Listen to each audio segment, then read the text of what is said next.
Hello, LEGO fans. It is Andy here with you. Thanks for taking me along. As always, let's talk about LEGO. First of all, you will see that we completed the bike lane. Check it out. All the way down through there. And as we step over to this side, you can see that it's all the way done down through here and over to there and down through there. We did get the dark azure tiles yesterday, so I was able to finish the bike lane. You might look at this area right here and say, well, no, Andy, it's not completed because you got a big gap in there. Well, I have a solution for that too, actually. Believe it or not, they've got odd-sized base plates you can order on Bricklink. And this space right here happens to be 24 by 32 studs. And I found a base plate with those exact dimensions. So I'm going to put that base plate in here. I've got that ordered 24 by 32. And then that we'll be able to put a road plate on there and then continue the road all the way till it dead ends into the ground line here. There's also a couple of new additions to the city. First of all, we've got a taxi right there, cruising down the road. And then over here, a car hauler with a car loading up right there on the road. Built those guys the other day. Next thing I want to talk about is, as we discussed in the last video, merging the ground line with the elevated line. And unfortunately, it doesn't look like it's going to work. What I have set up here is I started over here and I went one brick for every 2 pieces of track, which is actually more than you're supposed to. According to the standard, you're only supposed to go, I think it's 1 plate every track or 1 plate every 2 tracks, but I went 1 brick every 2 tracks and came around here, took it up this way, all the way up to 15 bricks high, which is what the elevated line is. So, in that aspect, it works. But let me show you what the train does.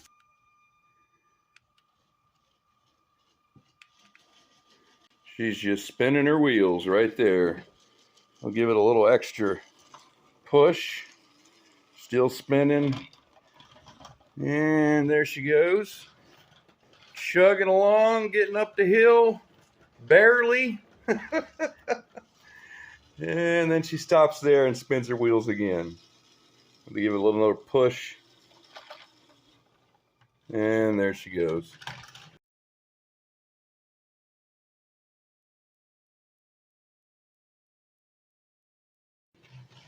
So yeah, even with going up at the angle of 1 brick per 2 pieces of track, it's still not going to work.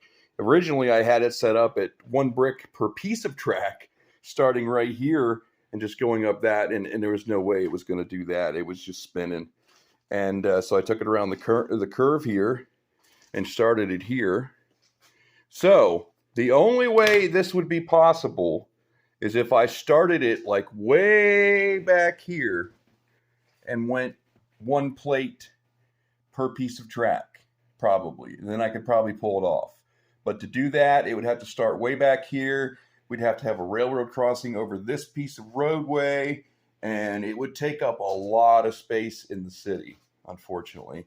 And then the other thing is, if you noticed here, it has to go on an angle to connect to the elevated line because you can't run this part here.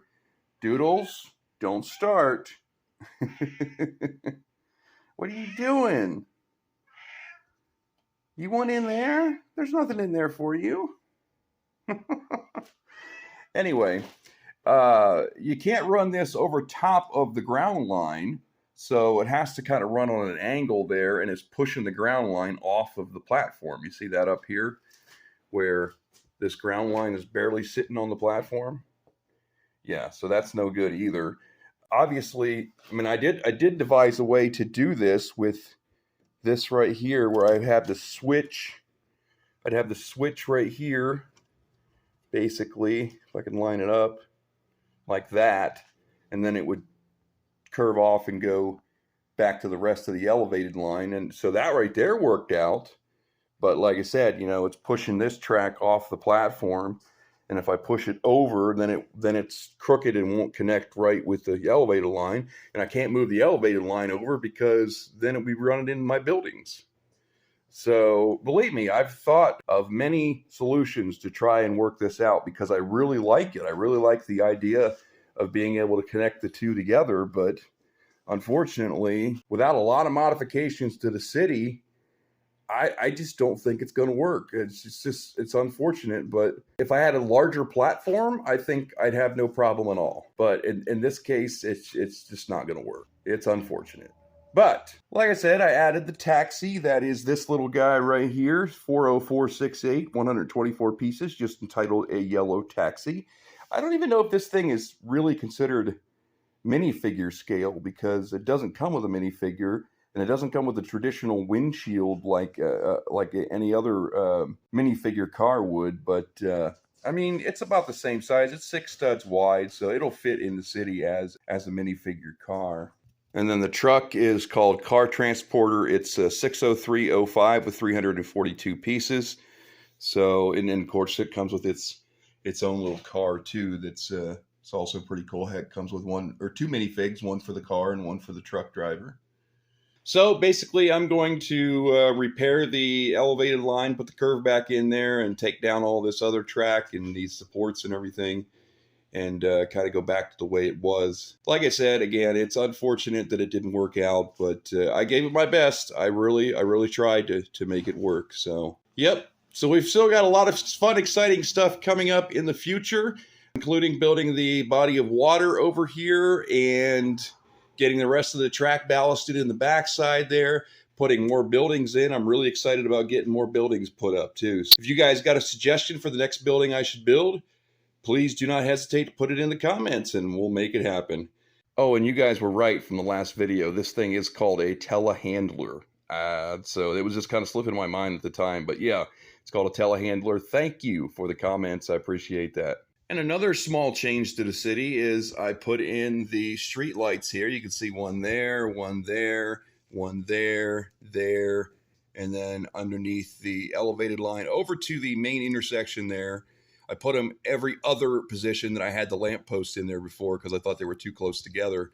So they're going to go up to the main intersection, and after the main intersection, I went ahead and put in all lampposts, which those are closer together. I think lampposts are generally closer together because they're not as bright. Yeah, so I got lampposts all along in there, all in the front of the buildings. We'll probably do the same thing over here on this side once we get buildings in on this side as well. So yeah, I think that's coming along and looking pretty darn good. But that is going to be it for today, guys. I do appreciate you taking me along. As always, let's talk about Lego. My name is Andy. You guys, please have a great day. We'll see you. Bye-bye.